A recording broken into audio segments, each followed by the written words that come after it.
Hello guys. अगर आप gate exams की प्रिपरेशन कर रहे हैं और अगर आप गेट एग्ज़ाम्स की प्रिपरेशन सेल्फ स्टडी से कर रहे हैं तो आपको ये लेक्चर ज़रूर देखना चाहिए। और आप मेरे चैनल लेक्चर्स फॉर फ्री को भी सब्सक्राइब कर लें। तो चलिए गाइस स्टार्ट करते हैं आज का ये लेक्चर। ये गाइस अगर आप गेट की प्रिपरेशन सेल्फ स्टडी से करना चाहते हैं तो सबसे पहले आपको जो काम करना होगा वो होगा एनालिसिस। सबसे पहले आप अपने ब्रांच के जो गेट का सिलेबस होता है उससे अच्छी तरह से एनालिसिस कीजिए। मीन्स उसमें कौन कौन से सब्जेक्ट्स होते हैं, किस सब्जेक्ट से कितने मार्क्स के क्वेश्चन पूछे जाते हैं, जो सब्जेक्ट्स का जो सिलेबस है उसके अंदर कौन कौन से टॉपिक्स कवर्ड हैं, इन सब को आप एनालाइज कीजिए। तो इस सब के लिए आप इंटरनेट पे कई वेबसाइट्स पर ये एनालिसिस का डाटा आपको मिल जाएगा कई चीज़ों का, जैसे कि मेड इजी के वेबसाइट पर आपको ये मिल जाएगा, या फिर आप कोई बुक्स खरीदेंगे जो गेट के प्रीवियस ईयर क्वेश्चन पेपर्स, तो उसमें भी एनालिसिस किया हुआ है कि किस सब्जेक्ट से कौन सी ईयर में कितने मार्क्स के क्वेश्चन पूछे गए हैं। जैसे यहाँ देख सकते हैं ये इलेक्ट्रॉनिक्स का कंपैरिजन है कि नेटवर्क थ्योरी सब्जेक्ट्स के यहाँ पर 2010 में 9 मार्क्स के क्वेश्चन पूछे गए हैं, 2011 में 9 मार्क्स के क्वेश्चन पूछे गए हैं लगभग, और ये एवरेज मार्क्स हैं, लास्ट 4 ईयर का कंपेयर किया हुआ है।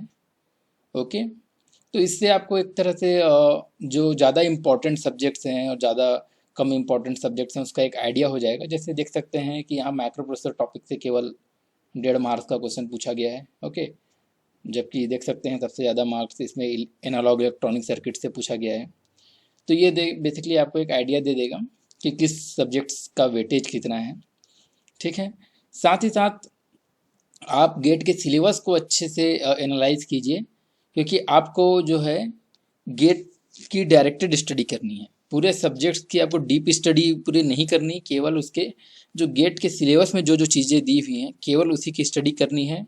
साथ ही साथ आप गेट के सारे सिलेबस को एनालाइज करेंगे तो उससे आपको एक टाइम शेड्यूल बनाने में मदद मिलेगी। हे गाइस, आपको पता होगा कि आपको कौन से सब्जेक्ट्स इजी लगते हैं, कौन से सब्जेक्ट्स टफ लगते हैं, कौन से सब्जेक्ट्स का सिलेबस ज़्यादा बड़ा है तो उसको कवर करने में आपको ज़्यादा टाइम लगेगा, कौन से सब्जेक्ट्स का सिलेबस छोटा है तो उसको कवर करने में आपको कम टाइम लगेगा। ओके, तो ये सारी चीज़ों का आप एनालाइज करेंगे तो आपको इतना समझ में आ जाएगा कि कौन से टॉपिक्स को कवर करने में आपको कितना समय लगेगा। ठीक है, बट आपको जितना भी समय लगे, बट आपके पास समय तो लिमिटेड है। लेट सपोज अभी आप सोच रहे हैं तैयारी करने के लिए और आपके पास आपके हाथ में 10 महीने का वक्त है, 10 मंथ्स का टाइम है आपके पास, 10 मंथ। तो लास्ट के 2 मंथ आप लेट सपोज आप क्वेश्चन देने में, टेस्ट देने में और रिवीजन करने के लिए रख लीजिए लास्ट के 2 मंथ को। बचे आपके पास 8 मंथ्स।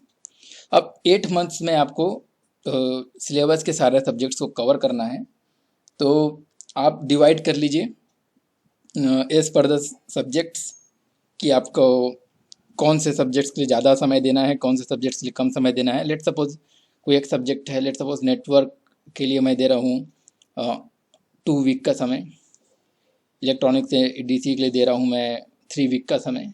इस तरह से मैं अपने हिसाब से जो सिलेबस ज़्यादा है, जो ज़्यादा वेटेज का है, उसको थोड़ा ज़्यादा समय दे सकते हैं, और जो थोड़ा जिसका छोटा सिलेबस है, जो आपके लिए इजी है, उसको थोड़ा कम समय दीजिए, जिसका थोड़ा वेटेज कम है उसको थोड़ा कम समय दीजिए। ओके, तो इस तरह से आप अपने हिसाब से एक टाइम शेड्यूल बना लीजिए कि जितना आपके पास समय है उसको डिवाइड कर लीजिए आपके जो आपका सिलेबस है उसके वाइज। ओके, तो इससे आपका एक तरह से टाइम टेबल टाइप से एक बन जाएगा जिसको आपको फॉलो करना है। तो टाइम टेबल जैसे आप बनाते हैं तो थोड़ा उसको इस तरह से उसको फॉलो करने की कोशिश कीजिए पूरा। जैसे मान लीजिए आपने किसी सब्जेक्ट को लेट सपोज एम किया है 10 डेज में फिनिश करने का, ठीक है, तो आप कोशिश कीजिए कि पूरा आप उसको 8 डे में ही फिनिश कर लें।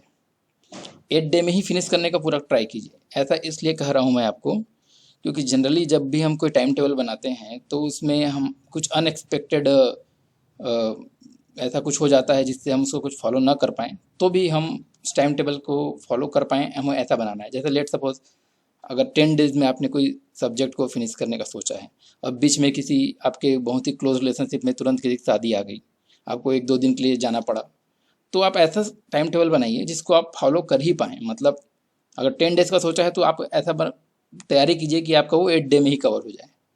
ठीक है, तो इस तरह से आपको अपना टाइम टेबल बनाना है और उसको उस तरह से आपको फॉलो करना है।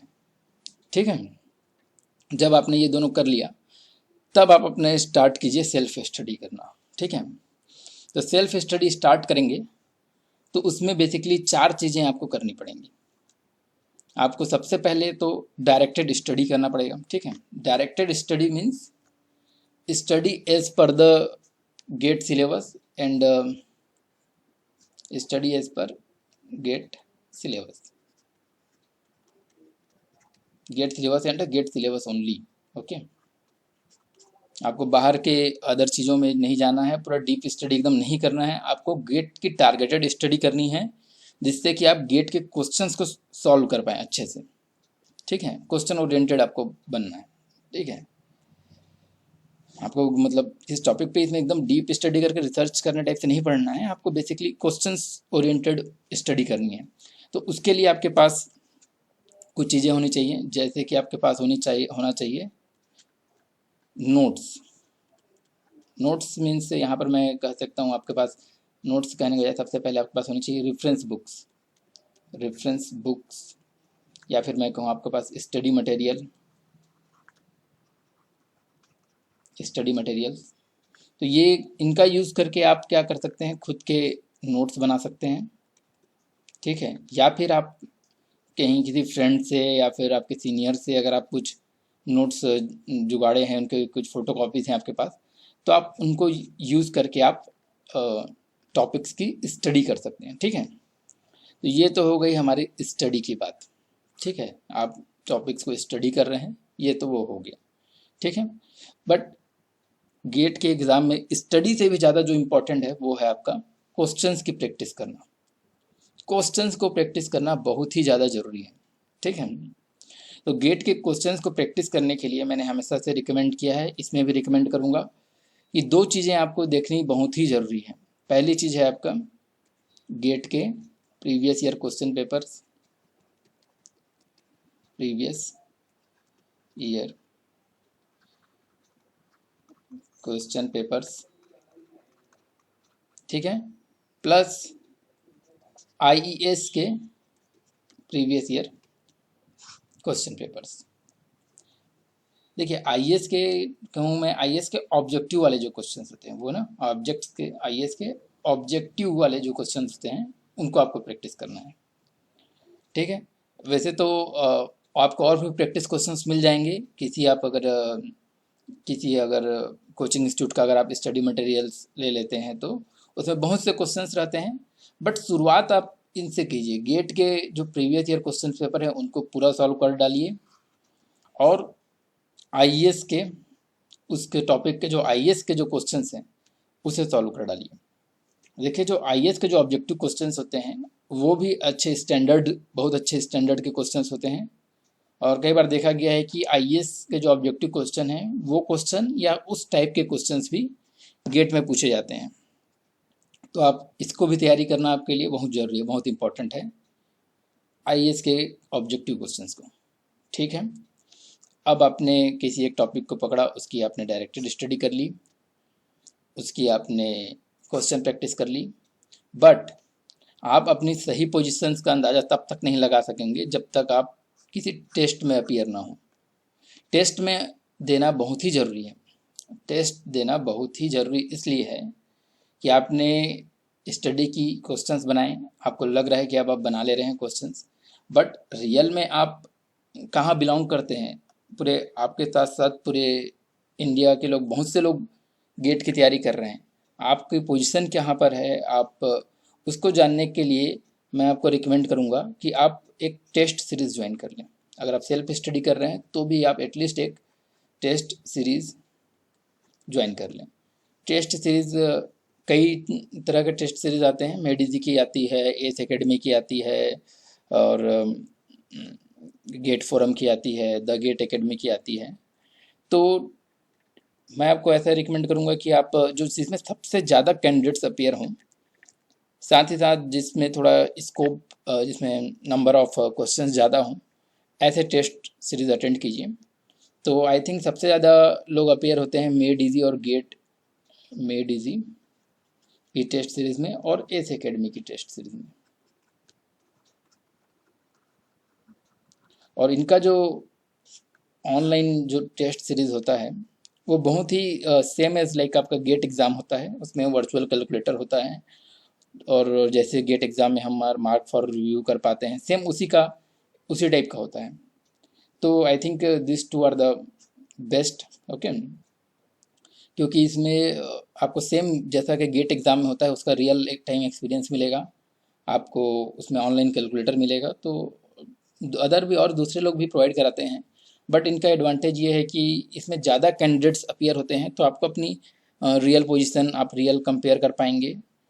तो थोड़ा आपको इसमें ज़्यादा अच्छा मतलब कंपैरिजन मिलेगा, आपको ज़्यादा अच्छा कंपटीशन मिलेगा।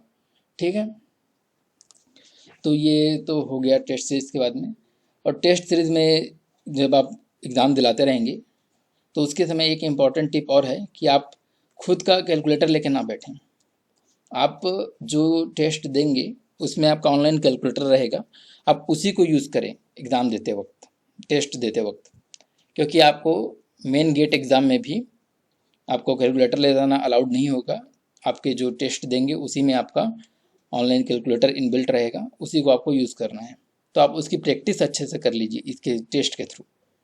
ठीक है, साथ ही साथ टेस्ट देने का एक और बहुत ही एडवांटेज चीज़ जो है उसकी ये है कि आप टेस्ट कोई भी देंगे तो आपको उसका आपका पूरा एनालिसिस, टेस्ट के बाद आपके पूरा एनालिसिस आएगा। मीन्स आपने कहाँ कहाँ गलतियाँ की हैं आप देख पाएंगे कि आप कौन कौन से क्वेश्चन सॉल्व नहीं कर पा रहे हैं वो देख पाएंगे, आप क्वेश्चंस में क्या क्या गलती करते हैं, कहाँ पर आपको रेक्टिफिकेशन की ज़रूरत है, किस टॉपिक को आपको दोबारा पढ़ने की ज़रूरत है, कहाँ पर आपको ज़्यादा फोकस करने की ज़रूरत है, वो आप मेनली टेस्ट से ही जान पाएंगे। ठीक है, ऐसा तो हम स्टडी करते जाएंगे तो हमें पता नहीं चलेगा। जब हम टेस्ट देंगे, जब उसमें हमसे कुछ क्वेश्चन नहीं बनेंगे, तब हमें समझ में आएगा कि हम मुझसे इस टाइप के क्वेश्चन नहीं बनते हैं। या फिर आप कोई क्वेश्चन गलत करेंगे तो उसे एनालिसिस कीजिए कि मैंने ये क्वेश्चन गलत क्यों किया, मेरे से क्या गलती हुई, मुझसे कैलकुलेशन मिस्टेक हुआ या कुछ और हुआ। उस सारी चीज़ों का आपको एनालिसिस करना है। आपको केवल टेस्ट देना नहीं है, आपको टेस्ट देने के बाद अपने टेस्ट को एनालाइज करना है कि मैं कहाँ गलती कर रहा हूँ, कौन से टॉपिक्स मेरे वीक हैं, ये सब को एनालिसिस करना है और आपको उसे रेक्टिफाई करना है। कैसे रेक्टिफाई करना है? रिवीजन के द्वारा। जैसे लेट सपोज मैंने रिवीजन के द्वारा, चलिए उसके बाद में आते हैं उस पर।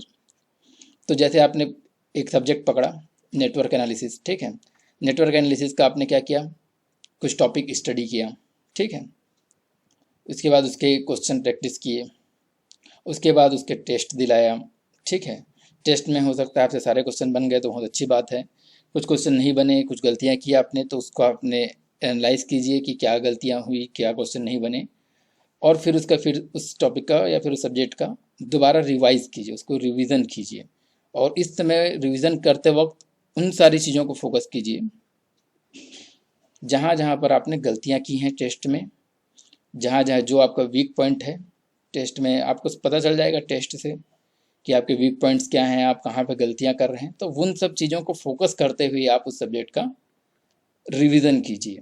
तो जब आप ऐसा करेंगे तो आपकी वो जो सारी जो छोटी मोटी गलतियाँ थी, साथ ही साथ आपके जो वीक पॉइंट्स थे वो सब हट जाएंगे और आपका वो सब्जेक्ट अच्छे से प्रिपेयर हो जाएगा।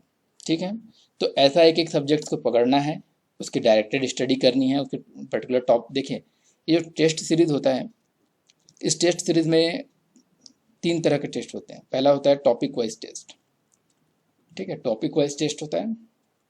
ओके, टॉपिक वाइज एक सब्जेक्ट के 2 3 4 टेस्ट होते हैं, जो मेन टॉपिक्स 2 3 टॉपिक्स को कंबाइन करके एक टेस्ट बनाते हैं। ठीक है, तो टॉपिक वाइज टेस्ट से आप कर सकते हैं, पहले एक टॉपिक पढ़ा, उसके क्वेश्चन प्रैक्टिस किए, उसके टॉपिक के टेस्ट दिलाए, फिर उसका रिवीजन किया। फिर टॉपिक टेस्ट के बाद होता है पूरा होल सब्जेक्ट का test, WHOL, whole subject test. Okay, फिर आप पूरा होल सब्जेक्ट को पढ़िए एक बार, ठीक है। और होल सब्जेक्ट के भी जैसे मेड इजी में होल सब्जेक्ट्स के भी एक टेस्ट नहीं होते, ज़्यादा टेस्ट होते हैं, 2 टेस्ट होते हैं आई थिंक। होल पूरे सब्जेक्ट्स का भी 2 टेस्ट होता है। तो आपने सब्जेक्ट्स को एक बार पढ़ लिया, उसके बाद आप इसका एक एग्ज़ाम दिला लीजिए, होल सब्जेक्ट टेस्ट वाला।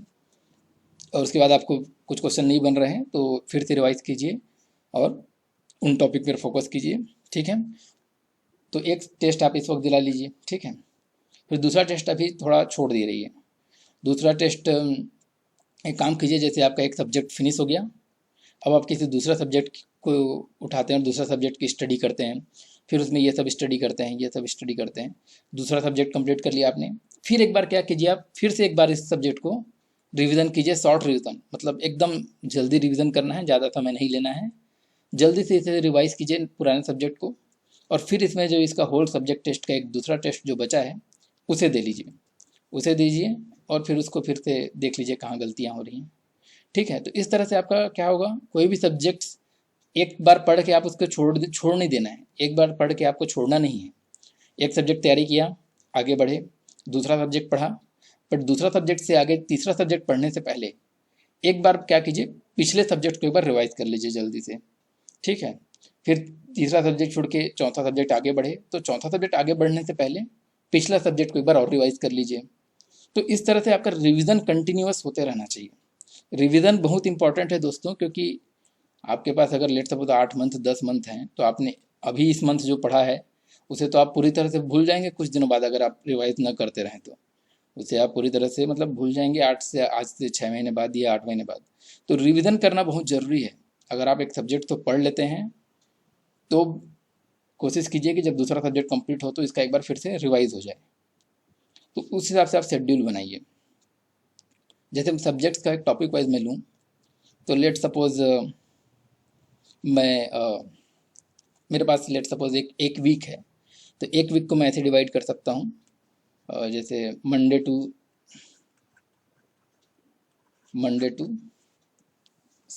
Next Sunday. तो अगर मेरे पास ये पूरा वीक है तो मैं इसको ऐसे डिवाइड कर सकता हूँ कि मंडे से लेकर के फ्राइडे तक डेली मॉर्निंग में मैं डायरेक्टेड स्टडी करूँगा, मतलब मटेरियल्स की स्टडी करूँगा मॉर्निंग में,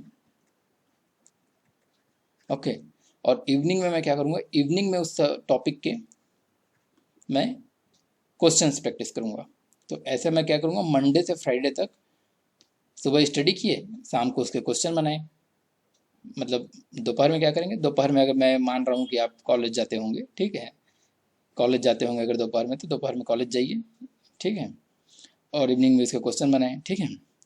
उसके बाद मंडे टू फ्राइडे ऐसा किए, सैटरडे को उसके टेस्ट दिला लिए, और सैटरडे को मॉर्निंग में टेस्ट दिलाए, इवनिंग में उस पूरे टेस्ट का एनालिसिस किए कि आपने कहाँ गलतियाँ की, आपका रैंक क्या आ रहा है ऑल ओवर इंडिया में, आपका परसेंटाइल क्या आ रहा है, आप कहाँ गलती कर रहे हैं, उसका इवनिंग में उसका सैटरडे इवनिंग को उसका एनालाइज कर लिए, और फिर संडे को उसका रिवीजन कर लिए, ठीक है।